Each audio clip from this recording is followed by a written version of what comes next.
Okay, John chapter 5 continued.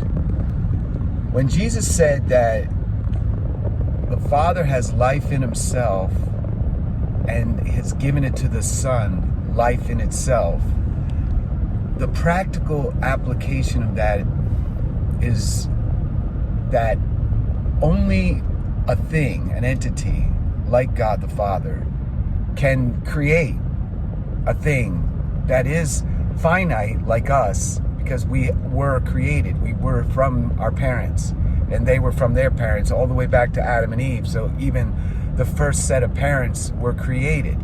The first set of animals, fish, birds, mountains, all of it, water, all the elements, space, all of it was created out of the one who had life in himself. And he gave that to his Son.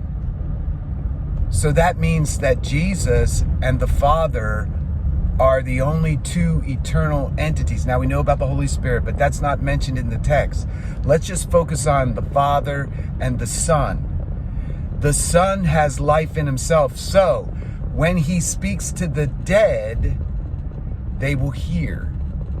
Only the dead can hear eternity. Only eternity can speak to the dead. The only way we can speak to the dead is if we are totally enveloped in the Holy Spirit and Christ. And only a few people have ever experienced that on the earth. So what we're talking about is just a fundamental, truth fundamental. It's another thing for you to walk in this truth. It's another thing for you to say, I'm going to walk like Jesus and I'm going to raise the dead. Oh, I'm going to applaud you. I'm going to say, go for it. These are things that are going to happen in the future, because Jesus is going to show himself so much more powerful 2,000 years since he was here physically than anything that's here today. So what does this also mean? That since Jesus has life in himself through the Father, he has ultimate authority over Satan, because Satan is a created entity. Satan, as a created entity, cannot defeat eternity, which has life in itself. It derives life from itself. It was not created. Jesus was not created. He was granted eternal essence in his physical self. So the Son of God, Son of Man, Jesus, Yeshua, has also Son of God. But both have life in themselves.